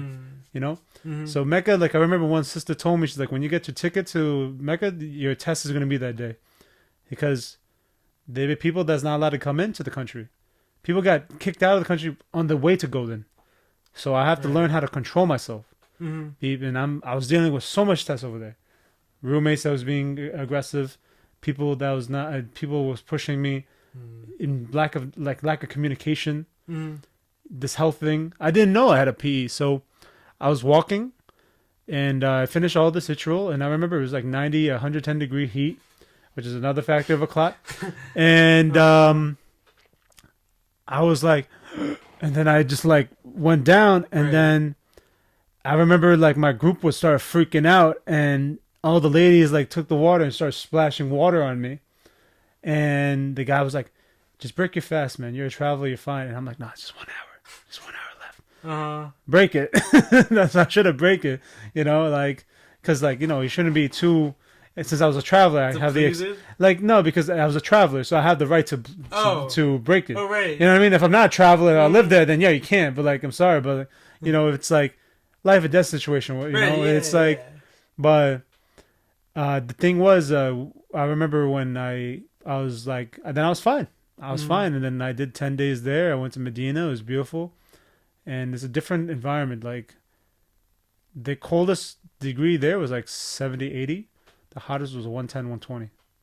Too hot? So it was a difference to New York. It's a big difference. And when I came back, one night, me and my dad, we just got into something. And then I couldn't breathe. And I couldn't lay down. It hurts when I was laying down.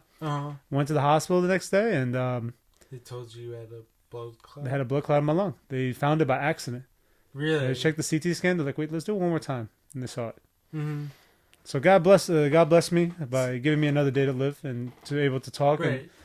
Who knows? That we could have never been talking to that. You know what I mean? It's actually so crazy to think about. Like, so between both of our crazy health situations, for both of us to actually end up here sitting in these chairs having this great conversation is actually a miracle. A lot of it is and God bless me with every day I breathe. Yeah. Every day I talk. So now my goal is to try to say every word I take a breath in, or every word I could say that could benefit the Muslims, and try to promote Islam as much as I can.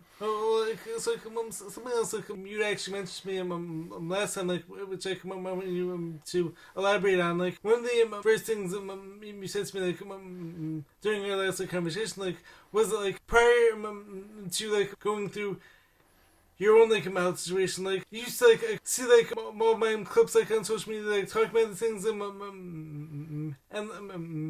and you always felt inspired by them and stuff, but even said you couldn't truly relate to everything until now. Yeah, so I honestly, man, is I remember when I knew you before your condition, I knew what happened, and then when I saw you after, I was like, damn, you know what I mean? I felt bad, because I was like, yo, this dude, he didn't do anything wrong. You know what I mean? Right. You and I probably know people from high school that, man, they probably deserve worse. You know what I mean? But not a good mindset to have. Allah forgive me if I do. But I just think when I had this at first, I was scared because everyone tells me what, you got a PE? What? I told a guy yesterday, I think it was a doctor. He looked at me. He had the eyes he was like, what? You had that? Right. He was shocked. I told one kid I know, and he's like, man, you probably got it from the vaccine, man. You're going to die one day. You're going to die. And I'm like, okay, I'm not going to talk to you no more. I don't talk to people about it. It's just and funny enough, ironically, the same day, my heart doctor, she called me before my trip. She called me during the trip, and she wasn't good at all. So I had to go to get a second opinion. She said I had cardiomyopathy. So I'm like, damn, man, I came back from a religious trip. I have a heart problem and a lung problem. I'm like, I missed I had an elbow injury from gymnastics, and I had a bulge disc from my powerlifting. I was like, yeah, I don't know. I think I'm gone. Yo, what the heck? I'm gone. I'm scared, And then, so I was and I think after going to different doctors, I have to learn I was dealing with a lot of anxiety, a lot of health anxiety. And I realized, I'm like, wait, this is a test too. Everything you do bad, right? You get a sin from it. You get one sin. Every deed you do good with the sake of Allah, you get 10 rewards. Let's think about 10 to 1. Now, every time you're sick, even if you get a prick of a thorn that hits you, you lose a sin. So I was like, maybe this thing that happens to me, inshallah, hopefully all the sins I gathered gets away. And if I do get, if any sins in the future, hopefully, this is recompense from that, and again, it's the reason why is when we believe that people who are tested, who are Muslims, who are believers, they get tested the most. Right. And people who are not practicing, they get tested to get them where they're at. And God loves you when He tests you. Yeah. So He knows that you're genuine. Yeah.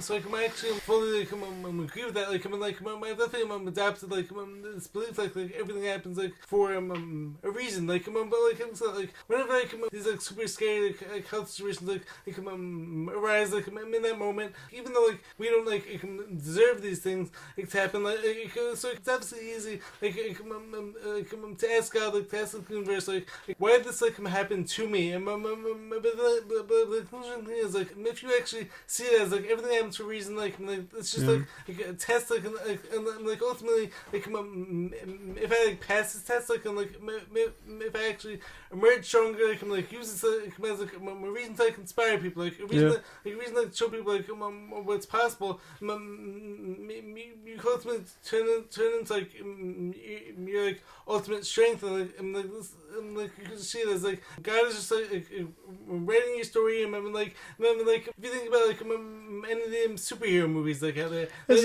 you gotta I think you gotta grow through stuff because I'm so inshallah one day I want to become an imam, I want to become a teacher, and I realize I gotta learn how to relate to people. Yes. And the thing is I have a neighbor right now, he had cancer, and I knew a kid I used to work with at a gym. He was in his 20s and he had cancer twice. And now I remember I told him that I had this, and he's like, you and I can relate. Yeah. And I understand his mind. Exactly. Because I understand how dark he felt. you know, and I understand like, you know, that fear, like, you know, because sometimes, bro, like when you felt death, like you feel like you're near death, you're like, at one point you're like, you have a couple choices. You could be like, I give up, let me do whatever I want, hedonistic or not, become bitter, or just do things, be angry, you know. And sometimes it's scary, like I'll be honest, like, because like, inshallah, I'm getting off my pills, like, you know, this is not the first time I'm sitting down for a long time. I don't really like sitting down as much because I get nervous, because, you know, you get scared all the time. You're like, oh wow, you know, you don't know what's happening, you don't know what, I don't want this to happen again. And you know, it's crazy because like I remember like when I first got it, like I went to the doctor, I went to the hospital like 10 times in 3 months, bro, because I get anxiety attacks. Well, like, so speaking of, so like right after like the whole like initial like acute phase, like so like my first, how did I thought when I first got it? No, so like what I was gonna say, it's like my actually like it seems like thing. So like I was like I'm having all these like panic attacks. So like once again, like I can totally relate. Like I'm like having this fear. I'm like I'm still like it's like so important, but like so like hard, like at the same time, like I'm to like keep going, like in spite of that fear. Yeah, no. The thing is, like, it's like I had one teacher. His name is Mufti Muhammad Ibn Nir, and from Hadith Disciples. So shout out to him. You know, Akil Ingram. You know, from Baltimore. Shout out to him. And you know, I'm name dropping these people because they helped me a lot. I'm not saying this because they tell me. I just think these two individuals helped me a lot with what I was going through. Right. Mufti Muhammad Ibn Nir always tell me is like, before when I had this clot, like, you know, I had OCD about prayers, like. And that's why they think a thing called waswasa, which is like devil's whispers. You know, the devil whisper fear into you. God doesn't put fear into you. He puts fear into you, like, you in, like, you know, if you mess up, like, you know. Yeah. But like if you mess up and doing good, like have the intention of doing good, like, you know, the devil's puts, like, you know, the shaitan puts like the whispers, like, oh, you messed up because you don't know how to clean yourself properly with wudu. You don't know how to pray properly, this and this. Oh, you did this. Like you be conscious. Like, I was constantly in fear all the time. Same thing with the sickness. I'm like, oh my God. What if death comes? What if this? Again? What if I die? What if, because they found it by accident? So many people tell me like, yo, they don't find it all automatically on the way. It's like the third silent. It's the silent killer of behind heart attacks and strokes. So a clot in the lung is a pulmonary embolism. A clot in the heart is a heart attack. A clot in the brain is a stroke. Wow. So, you know, and it's scary. Now you're like, yo, what the heck? Like, you know, it's all within the food and whatever you eat, your lifestyle really impacts it. I was always sitting down before. Now I'm like trying to walk like 10, 20, 30K steps a day. Yeah. You know, and food-wise, like I was eating anything at the time I eat out. And I eat big portions. Now I try to do like the Prophet Muhammad's way of eating, where, like, you know, Islam doesn't like excess. Gluttony or excess, you know, because what is gluttony is, like, if you look at the G, it's greed. You know what I mean? Like, it's you being greedy with the food, you know? Yes. You know, the Prophet Muhammad, he used to share with his food. He used to eat, like, with 3 fingers. Why? So that way it doesn't eat don't put too much in your mouth. You know, he recommends sitting in a certain position because the way your belly would, like, go expands, it will hit the leg. And the thing is, when it does, it shows that you ate a lot. You're like, full. You know, and you're full. Like, and even the Chinese, like, not the Chinese, the Japanese, they would do a thing called hiochi or something. It's a way of eating where they eat up until 80% full. Yes. You know? I'm familiar with that's that. Why it's like, you know, that when I had this thing, I was like, I need to cut weight. I was 282, now I dropped down to 260, 259, so I'm trying to drop another 40, and then inshallah be good from there. That's, you know? Awesome. So inshallah we'll see. We'll see how it goes. Once again, like, having gone through like serious circumstances, like having survived it, like, was actually showing you like so good. I'm still like, it actually gives you like the opportunity to actually level up, like, your life, like, in like all these ways, like you probably weren't even like aware of before. Like, so like once again, like, it's like always important, like, to be like flip your perspective, like try to find what the situation is teaching you, as well as like why God like actually gave you these challenges, like as well, like to actually help you like level up and like actually become like greater greater than like you ever could have before. It taught me a lot of things. Like before, I used to be I was socially anxious about things, or I overthink, or I'd be like, if I was being just rude or be disrespectful, and then now it's like this constant thought of death, like not an obsession, like, oh,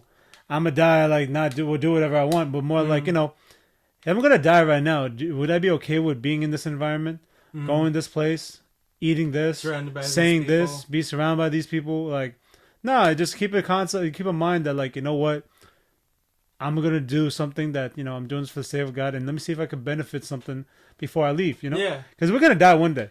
Guaranteed. Death is good. Like I remember I had one conversation with one Guyanese brother next to Mufti Muhammad Zibani's like Van Wyck Expressway Mosque, which is a beautiful mosque. Every Muslim should go. Anyone just check it out. It's on Van Wyck Expressway. But I remember before he moved, he was like, I told him my whole fears, everything. Like I'm like this. Oh, exactly.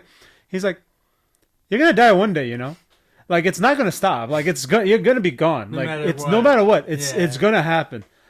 But don't be fearful of how you die. How did you live? Yeah. And I'm like, what do you mean? He's like, why don't you just wake up for prayer? Like, thank God. Like, I'm gonna do this. What do you want to do in life? I was like, I want to do this. I want to do that. He's like, do it. Yeah. I was like, inshallah, I want to pray. Inshallah, we'll make a halal gym, like a segregated gym for Muslim brothers and sisters. And then again, not only for Muslims, it could be for any non-Muslims to come to too. Because like for example, a sisters gym, like a lot of women who are uncomfortable going to a gym where it's mixed, where like a lot of guys be staring at them or guys harassing them. And I work at a gym. I've seen people at the gym, like people be wilding out. You know what I'm saying? Like, you know what I mean? They do it too much. And it's like, and you see it, and I hear complaints about it all the time. And now it's like, a segregated gym with people like it, Same thing with guys that like, want to go to a gym where it's like, oh, you know what? Let me just go to a gym where it's just serious. There's no focus on training. That's it. Don't need to worry about singular focus. Right. Don't need to be distracted. Don't need to be like, get in trouble. Unfortunately, we're in this podcast influencer area. Yeah. Not like podcast. I mean, like, what's the thing called where they set up the camera? Tripods. That's what I mean. The tripod era. Yeah. When the person was like, yo, dude creeping me out. And dude just like simply just looked and walked away. Wait. So like, speaking of it, so like, are you familiar with like this one like Instagram account, Joey Swole? Oh, he's a G. I like him, man. He's great. He's great. All of his posts like awesome. Like something like I love like what he does it's like he highlights both the good people like he also talks about like people like who are doing these things like for the wrong reasons too. So yeah, and it's just again like I think cool. And again like Islam, it always talks about things like sins or environments stuff. They always cut things from the head. And they always cut at the beginning, at the root cause. Right. Like for example, like why, I'll give an example. Like men and women, they shouldn't shake hands. Why is that? Like what it can lead to? It could lead to like flirting. It could lead to this. It could lead to that, and it could lead to things that are like haram or not permissible, like fornication, things like that. What would I say? Like men should be scared of women and think that women are from a different planet? No, like what I mean? Like I see women all the time. Like I don't look at them and be like, yo, like hey, try to like harass them or bother them or like be like, oh, stay away from me. It's just like you talk, but like there's limitations. Right. You know what I mean? The same thing like people boundaries. Okay, like same thing with people who drink. Like we don't drink. Why drinking is bad? Like, well, you see, people who drink one time, they don't drink just once, and especially this culture. They just keep drinking and drinking and drinking, and then let's say that guy goes to his car and starts driving, boom, get into a car accident, and it killed someone. Yeah, it killed like there was a young football player that was got killed the other day, and poor guy was 24 years old, but that was his fate. It was written, but still, like the other person made a bad choice, and if she didn't go. Well, who knows what could have happened? Yeah, you know what I mean. Like we don't know, so that's why like certain things like we try to keep things at a certain level, right? And like cut temptations at the beginning, so that way it doesn't cause complications in the future. And what people have been doing now is that they use their desires and whims to cause all this like like temptation stuff. And what they do is like they play around with it, and mess around with it. It's like messing around with the snake. Yeah, it'll bite you. It'll bite you, but it won't bite you right away. It's just like you keep messing around with it, it will just come and bite you. Yeah, like. Like the Malcolm X said, chickens come home to roost, Same thing, Right, yeah, well, like, it's like the same thing as, like, playing around, like, with the fire, like, yeah, you get burnt. Yeah, so, like, you may be able to get away with it, like, the first, like, 3 or 4 times, but, like, the more often, like, you do it, like, the more, like, you actually run the risk of, like, running into, like, bigger issues. Exactly, and like, why risk it? Yeah, I mean, why risk it? Like you just, like learn to like, again, like if someone that listens to this, like, the best thing you could do is just try to like, people who are interested in learning about Islam, just go pick up, a Quran, go to IB Publishers in Hicksville, next to Ultimate Gym. That's a good publishing site. And Islamic bookstores to go to, or visit a masjid. Because if you want to know about the culture, you got to learn its people.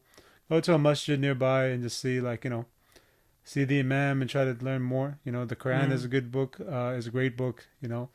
You could, there's something, every time I read it, I'll always learn something new. Even if I read the same 10 chapters, I'm always into it, I learn something new. Another thing, good book is Hamza Yusuf's Purification of the Heart is a good book. And then, you know, other scholars like, you know, Ibn Taymiyyah or Ibn Qayyim, you know, which is just contemporary scholars of our time and back then, in the, like, you know, long time ago as well. You know, it's, and again, I also would refer to Mufti Muhammad Ibn Banir. So Hadith Disciples, which is a YouTube channel you can find. He's a very good individual to follow and listen to. Akil Ingram in Baltimore is good. Philly, a lot of people, like, you know, again, anyone that follows like the Quran and Sunnah, you know, like people say, again, it's like, it's a lot of people have different opinions of Aqidah, things like that, but like Quran and Sunnah is the only way. I think it's the way to go. You know what I mean? So anyone interested, just like go there, and if you want, you can just follow me on Hummus No Ketchup. Hummus No Ketchup. Hummus No Ketchup, yeah. Give this guy a follow, so I might kind of talk to you like all day, like, if I want to, but like it's like this is probably a good place to wrap things up, right? Yeah, sure, yeah. Right. If you have any questions, like before you go, like, you know, I can answer them right now, or anything. I mean, like, something's always like so funny. Like when it comes like to every episode, like I'm always like coming with like tons of like prepared questions, but like the conversation like it always ends up going like it's like awesome direction, like and like it was like taking on like my life like of its own. So like I can't think of anything at the moment. If you have any closing thoughts, or... No, just, you know, inshallah, you know, the goal of this is to, you know, when. Like, again, like when people who don't know much about Islam or don't know like about Muslim stuff, like, we're not scary people. Right. We don't cause problems. Yes. Like, you know, we just. Yes. Wait. So like, I'm actually like one like closing thought, like once again, so like going along like, those lines, like I definitely find like so like interesting, like how like our culture, like especially in like the US, like it's always been taught like it's like few people like who believe in something different like from us, but like like what like most of us like realize, like just by simply having conversations like with other people, like is it like what like we've actually been taught to fear, like most time like actually is like no reason behind it, like because people fear the unknown. Yeah. You know what I mean? They fear the unknown. They don't know something. They see propaganda. They see a lot of things. They see information, and they say like, "Oh, okay, this happened. This attack. This thing's happened. Okay, these group of people are wrong." Right. If that's the case, then like, you know, you can say things for any people from different faiths. Like you can say a bunch of things from everyone. You know. Exactly. Like, you know, it's like, again, like, you know, I personally, I believe, like, I don't believe anyone is a bad person based off their faith or country or anything like that. I think it's just individual. Yes. So you know what I mean? Like, you're Jared, you have a different background than me, but I don't think you're a bad person. 1,000%. I just think, like, you know, you're a cool dude because I know you personally. Yeah. I know someone that's a bad guy based off talking to the guy. Right. See his character, like, see how he acts, how he does business, how he treats people, you know? So like, my like, it's so important, like, to look at everyone, like, individually, like, it's so important, like, to stop, like, grouping everyone, like, together, like deciding, like the whole group is, like, bad, like, based on like, the actions of, like, a few individuals, like, especially because like, truthfully, every single group either like, has people like who are gonna be bad representatives of that group, but like chances are like most of the time like those people like don't actually represent like that whole group. And like this is why it's so important to have conversations like this, because like having conversations like is actually gonna lead like it's like having a more loving community. I mean like it's gonna like lead to like having a more like healthy like understanding world, I think. Yeah, because think about this, like if you notice like if people watch anime, you watch like Attack on Titan. That's a very interesting show. It talks about like people's titans and stuff. But the thing is, like in the end of the show, sorry for any spoiler alerts, it's nations battling each other. Right. And they use titans to harm this other person. They're like, oh, because these people made this type of group and this type of monsters, they are bad people. But at the same time, like, you know, people who are and they became spies in their nation to cause issues, like. They had some character, I think his name was Reiner, he had like a dissociative disorder. So he would be in his mindset as they call it, a Marley citizen, and he was an Eldian. He was pretending to be an Eldian, like, you know, soldier. So he was a spy pretending to be like, you know. So let's say, for example, like Canada comes into the U.S. as a spy. You know? He was like that type of person. Like his mind was like, damn, these are my enemies, but there's my friends too. And his mind would go battle each other. So the thing is, like, you know, a lot of people would say, like, oh man, if I talked to this person, I know, who knows, maybe this guy could have been my best friend. Yeah. You know, and it's crazy. Like a lot of things, like, you know, it's like, you know, again, like, you know, we have problems with each other because some spiritual disease of the heart, like pride, nationalism. We don't look at human beings like, if you cut your hand, I cut my hand, it's red. It's red. You know what I mean? Like there's no difference. Exactly. You don't have blue. We don't have green. Like, you know. Like I said, like if anyone like watches like mainstream media, like watch like all the news, that so many of them like gonna be so focused on like everyone's like differences, and I'm like, like meanwhile, like at our core, like we're actually all like the same basically, and like we're all like from the same creator, like I believe, and so like and so like we actually have like a lot more like that actually unites us like than like divides us, like in spite of like what like the people like on the news like are gonna show you. Yeah, because the thing is, like, you know, more differences is what, like, it caused more people to divide, more profit as well, war, and like those people that benefit, like, and who's getting harmed at the end? Us. Yeah. You know what I mean? Like it's just same thing. Like, you know, you could use that for every nation, every war that happens. You know, people don't fight for the sake of God. People fight for the sake of money. People fight for the sake of pride. You know, and the thing is, like, you know, like, for example, Vietnam, when the soldiers came back, no one cared about the soldiers. Yeah. They were treated like crap. Like, you know what I mean? And they weren't like, and they did a lot. You know what I mean? They were young boys that were thought to do this, and then they end up, their minds all got messed up. And they minds got messed up, and the PTSD. There's a lot of soldiers I met from the Iraq and Afghan war. They were like, man, you know what? I wish I haven't gone. Right. I wish I had done this. You know. And at the same time, like, you know, they're not the ones that's doing it. Exactly. You know what I mean? They're the ones that had to go. Like, it's actually like the people like as I was saying, like this shit was like a lot of times like it's actually the people themselves, but like it's actually the people like who are like above them. Like the thing, I believe. I forgot to press what? Record. Press record. I'm horrible. Alright. He forgot to press record, everyone. Press record. Yeah, as I was saying, like, so like this year is like most of the time, like it's actually the people themselves, like who are actually causing like all like the bad stuff. Like it's actually the people above them, like who are like, essentially pulling all the strings and like using this like using these people as like pawns, like except for like to divide and conquer. No, I agree. I just think I think it's just like little, and you know. It's like it's funny when my dad, like, when I asked him, like, you know, when he had any problems with like Russians and stuff, because like the whole Russian war, and he saw a lot growing up. He's like, nah, it's just people. Exactly. It's just like when he went to New York, he saw Russians, like, no, doesn't care. You know, most people would have a problem with like, because I know people that would have a problem with like this person's ethnicity for a long time, even though there's tension. You know what I mean? Right. And like. Personally, I've dealt that. I dealt with people who were from different races. They look at me a certain way. They're like, yeah, like, you know, who are you? Like, what are you? And it sucks. And it's just the thing is, like, and people made assumptions wrong. And then sometimes they look at me like, oh, you probably want to hurt us. You probably want to do this. And I'm like, what? Like, well, like one of the issues is like the people like who are doing like that level of like profiling them and like wrongful like judgment, like people like those people like we're actually ruining it like for like, everyone else basically. Yeah, and I think at this point I feel bad for them. Yeah, because I'm like, you're not like if you're gonna act like that, like, you know, shame on you. You know what I mean? And you're not a smart person. Right. You know what I mean? You're just being fed. You're gonna be drinking the Kool-Aid and lies, and you're gonna be like, you know, drinking the Kool-Aid, and then if one day you're like, you know, one day you're gonna hit, you're like, damn, I shouldn't have done that, and I'll be dumb. It's just like, you know, I don't know. Yeah, I dealt with that with growing up in the schools and stuff, and see how it is with people. I was like, yeah, at this point, like, whatever. It's sad. Move on. It's sad. Just best to, like, you know, forgive and move on, Yeah. which is the beginning message, you know. Exactly. Forgive and move on. And so like, we tie everything like, come on back together. So like, anyways, like come on, as I kept saying before, like we could have talked all day if we wanted to. But like, anyways, like this was like an awesome conversation. Yeah. So thank you so much for coming on, bro. It's been a pleasure. This was awesome. And I just want to say thank you for having me on, and God bless you. Anytime. And inshallah, God bless you too. and inshallah, may Allah give you, Shafa, and people get this book. It's fight through it.